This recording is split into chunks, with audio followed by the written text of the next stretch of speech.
She feels like a stranger to me. 맞는 문장일까요? 틀린 문장일까요?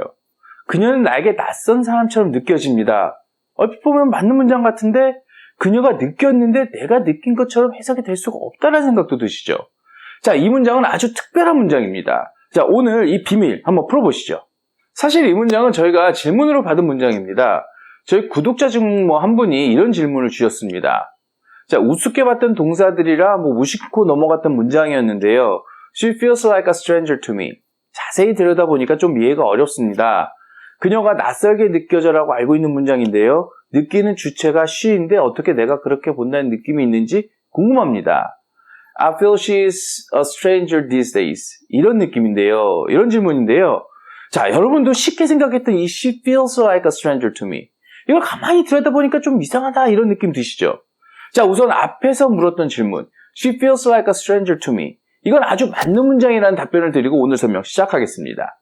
이 feel이라는 동사는 저희들이 이 영상에서 한번 다루었는데요. 그때 touch와 함께 다루었습니다. 그때도 이 feel과 touch가 다른 감각기관과는 좀 다르다는 이야기를 했었던 기억이 있습니다. 물론 오늘 touch는 중요하지 않습니다만 핵심이 뭐였느냐가 중요합니다. 자, 우리는 다른 감각기관, 각각의 기관이 존재를 하죠. 예를 들어서 귀로 볼 수가 없죠. 보는 것은 눈이 담당을 합니다. 자, 그런데 feel과 touch는 어느 기관이 담당을 하나요? 사실 정해진 감각기관이 없죠. 온몸이죠. 네, 그래서 이 feel이나 touch는 다른 감각기관과는 조금 다른 면이 있다는 것을 설명해드린 기억이 있습니다. 쉽지 않은 감각이고 이것을 언어로 표현하는 데에는 어려움이 있는 것이 좀 사실입니다. 자, 이런 어려운 감각을 언어로 표현하는 데 있어서 feel은 크게 8단계에 진화를 합니다. 처음에는 쉽습니다. 9세기에서 11세기 사이에 feel은 우리도 바로 알 수 있는 가장 단순한 느낌을 표현했습니다. I feel a stone under my foot. 발밑에 돌이 느껴진다. 자, 그러다가 이런 물리적인 느낌 외에 정신적인 혹은 관념적인 것을 느끼는 데에도 사용이 됩니다. I feel a curiosity. 자, 궁금증이 느껴진다. 여기까지는 쉽죠. 그런데 여기 두 문장에 공통점이 있습니다. 돌과 궁금증은 feel의 목적이 되는 겁니다. 자, 그렇기 때문에 쉽습니다. 내가 느끼는 목적의 대상이 존재하면 내가 바로 대상의 주어로 쉽게 인지할 수가 있습니다. 자, 그런데 문제가 생깁니다. 자, 이 문장 한번 보시죠. 1581년에 feel good이라는 표현이 등장을 합니다. 자, 이 문장이 되면 어떤 변화가 생기나요? feel의 목적이었던 대상이 없어지고 대신에 good이라는 보어가 생기게 되는데, 자, 여기서 문제가 생깁니다. I feel good이라고 쓰면 이게 크게 문제가 없죠. 내가 기분이 좋잖아요. 그런데 이런 문장도 등장할 수가 있죠. He feels good. 그는 기분이 좋다. 어떤 문제인가요? 그가 기분이 좋은지 안 좋은지 말하는 내가 어떻게 알죠? 자, 여기서부터 feel이 조금 어려워집니다. 자, 지금부터 이 feel이라는 단어의 진화의 변곡점이 되는데, 자, 여기서 여러분들이 꼭 기억해야 되는 두 단어, experience와 carrier가 있습니다. experience는 경험자죠. 자, 이 문장에서 he가 되겠네요. 자, carrier는 매개자인데 쉽게 말해서 말하는 사람, 이 화자죠. 즉, he is good은 실제 느끼는 사람은 그지만 그 느낌을 말하는 화자, carrier에게 전달되는 거죠. 자, 문장을 이렇게 he is good이라고 만들고 보니까 이런 게 느껴지는 겁니다. 자, 그런데 여기서 조금 더 발전을 합니다. 주어에 무생물이 들어가면 어떨까요? It feels good. 자, 이상하죠.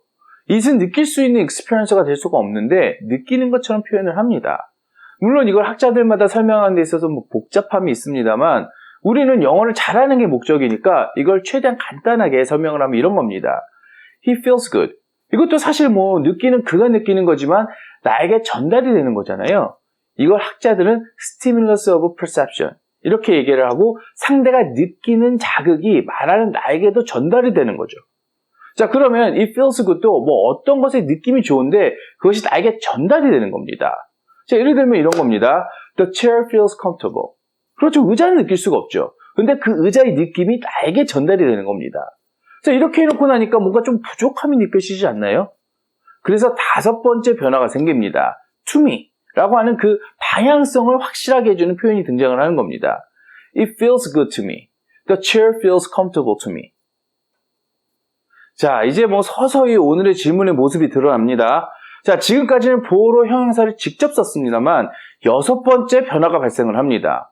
형용사가 아니라 명사를 쓸 수도 있습니다. 자, 오늘의 문장처럼 She feels like a stranger to me. 이 like가 1665년에 등장을 하는데요. 그리고 1884년에 이런 문장도 등장을 합니다. It felt to me as if the air had grown lighter. 공기가 한결 가벼워진 것 같은 기분이 들었다. 이것도 같은 개념이죠. 공기가 가벼워진 느낌은 결국 나에게로 전달이 되는 겁니다. 자, 마지막으로 8번째. 1885년에 이런 구조의 문장이 등장을 합니다. It feels good to 동사. 자, 예문으로 It feels good to have finished my studies. 연구를 끝내고 나니까 기분이 좋다. 느껴지시죠? 사실 이 feel의 발전 과정에 대해서는 학자들마다도 조금씩 디테일한 차이가 있습니다. 자, 그러나 우리가 학자가 아니죠. 이 정도만 이해해도 원어민의 느낌을 이해하는데 충분하다고 저희는 생각을 합니다. 자, 오늘의 핵심은 느끼는 experience의 느낌이 말하는 사람, 화자에게 전달된다는 겁니다. 자, feel은 그런 느낌을 표현할 수 있는 동사입니다. 자, 오늘 나온 문장들 꼭 외우시고 자꾸 느끼려고 노력하시다 보면 원어민처럼 체화하실 수가 있습니다.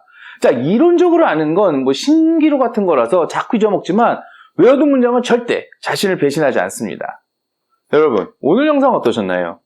feel은 학술적으로는 굉장히 복잡한 단어고 학자들마다 다양하게 분석을 해놓는데 저희들이 최대한 여러분들이 이해할 수 있게끔 설명을 드리려고 했지만 부족함이 있을 수 있습니다. 자, 혹시 저희들 설명이 부족해서 이해가 되지 않는 부분이 있다면 다시 질문해 주시면 함께 고민하고 노력하도록 하겠습니다. 자, 오늘도 끝까지 함께 해주셔서 감사합니다. 좋은 하루 되세요.